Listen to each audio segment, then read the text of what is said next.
नमस्कार दोस्तों, स्वागत है आप सभी का हमारे इस YouTube चैनल में। जी हाँ, आइए आज हम सभी जानते हैं मकोई के फ़ायदों के बारे में। आप सभी जानते हैं मकोई के बारे में, ये बेहद ही गुणकारी औषधि है। दिखने में बिल्कुल मिर्च के पौधे जैसा लगता है। यह लगभग 3 फीट की ऊंचाई का हो सकता है। इस पर जो फूल लगते हैं वो भी बिल्कुल मिर्च के पौधे पर लगने वाले फूलों जैसे ही होते हैं और इसकी जो डलियां होती हैं वे बिल्कुल वैसी ही होती हैं जैसी मिर्च के पौधे की होती है। इस पर लगने वाले फलों का आकार छोटा होता है, गोल गोल होते हैं इसके फल और छोटे, और वे समूह में होते हैं। और जब ये पक जाते हैं तो इनका रंग काला पड़ जाता है। इस पर लगने वाले फूल मिर्च के पौधे जैसे छोटे छोटे होते हैं और उनका रंग सफ़ेद होता है।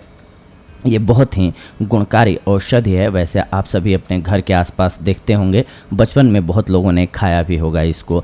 आइए जानते हैं ये आपके लिए औषधीय रूप में कैसे उपयोग में आती है और कितने सारे रोगों को ये ठीक करती है और महाऔषधि के रूप में कार्य करती है इन रोगों में। आइए जानते हैं इसके फ़ायदों के बारे में। सबसे पहले तो अगर किसी को एक्जिमा है तो मकोई के रस में अंकोल के बीजों को पीस करके मिक्स कर लीजिए अच्छे से।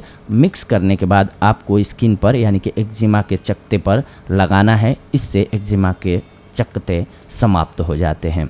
इसके साथ साथ ये बढ़े हुए पेट को भी कम करती है, यानी कि आपका वज़न ज़्यादा हो गया है तो आप मकोई की सहायता से उसे कंट्रोल कर सकते हैं। जी हाँ, अगर मकोई के रस की 10 से 20 मिलीलीटर की मात्रा रोज़ सुबह शाम सेवन किया जाए तो इससे बढ़ा हुआ पेट कम होने लगता है। अगर किसी को जलोदर की शिकायत है तो मकोई के पत्तों की सब्जी खाने से जलोदर का रोग दूर हो जाता है। इसके साथ साथ अगर कोई व्यक्ति बवासीर से पीड़ित है, खास करके खूनी बवासीर से, तो मकोई का रस पानी में मिला करके 3 बार पीजिए हर रोज़। इससे खूनी बवासीर ख़त्म हो जाती है।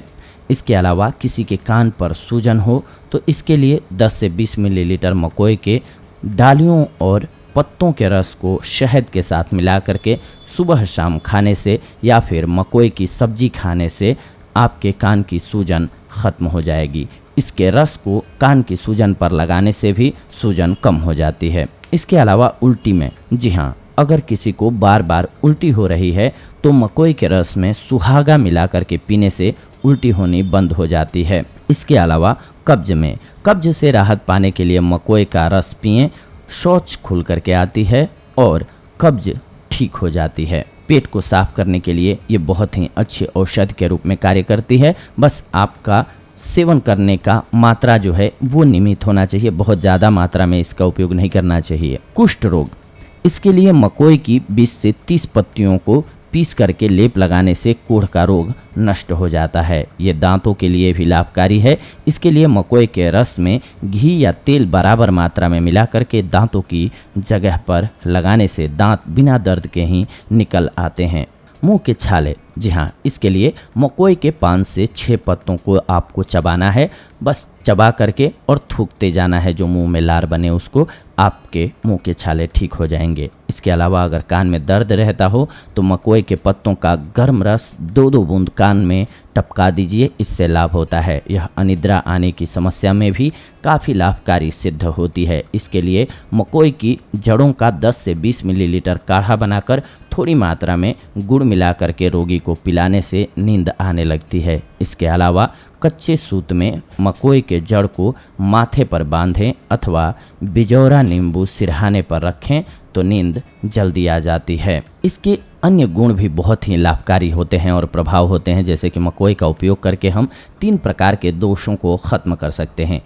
इन दोषों में त्रिदोष नाशक अर्थात वात, पित्त एवं कफ शामिल हैं। स्वाद में यह बहुत कड़वा होता है। इसकी प्रकृति गर्म होती है, स्निग्ध, स्वर शोधक, रसायन वीर्यजनक होती है और इसके सेवन से कोढ़, बवासीर, ज्वर, प्रमेह, हिचकी और नेत्र रोगों का उपचार किया जा सकता है। इसका उपयोग यकृत एवं हृदय संबंधी दोषों को दूर करने के लिए किया जाता है।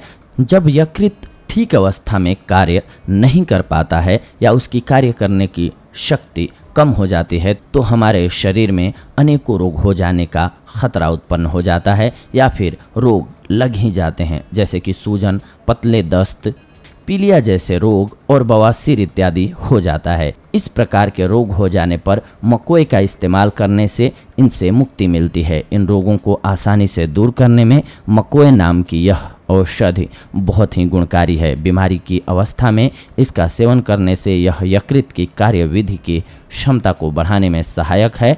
इससे वे सभी रोग दूर किए जा सकते हैं जो यकृत को कमज़ोर करते हैं और उसकी कार्यविधि पर असर डालते हैं। मकोए का रस बहुत ही लाभदायक है। इसके रस के सेवन से आंतों में इकट्ठे हुए विषों को खत्म किया जा सकता है और यह पेशाब के रास्ते बाहर निकाल देती है शरीर के सारे विष को।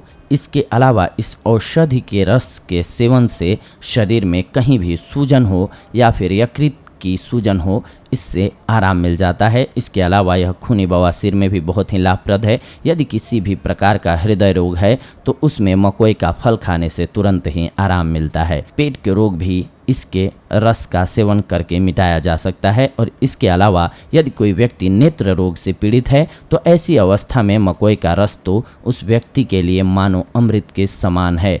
इससे उसके नेत्र संबंधी विकार तो दूर होते ही हैं, साथ में नेत्र की रोशनी बढ़ जाती है। जी हाँ, इन सब रोगों के अलावा भी यह कुछ अन्य रोगों में भी बहुत ही गुणकारी साबित होता है, जैसे तिल्ली की सूजन, यकृत की सूजन, यकृत के पुराने से पुराने रोग भी इसके रस के सेवन से मिटाए जा सकते हैं। मकोए का रस तैयार करने के लिए हमें मकोए के रस निकाल करके उसे एक मिट्टी के बर्तन में रखना चाहिए। अब इसके बाद उसको धीमी आंच पर गर्म करना चाहिए और जब तक वह हरा रंग बादामी रंग ना ले ले तब तक उसे गर्म करना चाहिए और बादामी रंग होने पर इसको उतार कर एक साफ बर्तन में छान लेना चाहिए। यकृत के रोग, बढ़ी हुई तिल्ली, हृदय संबंधी रोग और शरीर में खुजली जैसे रोग को दूर करने के लिए मकोए के रस की 100 से 150 ग्राम मात्रा काफ़ी होती है। यदि इसके बाद भी शरीर की खुजली नहीं मिट रही है तो रोजाना 20 से 25 ग्राम तक इसकी मात्रा का सेवन करने से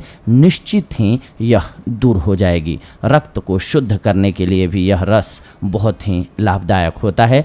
इसका रस एक प्रकार के रिएक्शन से भी हमें बचाता है जो कि एलोपैथिक दवाओं के इस्तेमाल से उत्पन्न होता है। तो देखा दोस्तों, आप सभी ने, ये थी आज की जानकारी आप सभी के लिए, जिसके माध्यम से मैंने आप सभी को बताया कि मकोए का इस्तेमाल करके आप किन किन बीमारियों को दूर कर सकते हैं। जी हाँ, ये थी आज की जानकारी। अगले एपिसोड में आप सभी के साथ जुड़ते हैं एक अन्य महत्वपूर्ण जानकारी के साथ। तब तक के लिए धन्यवाद। नमस्कार दोस्तों।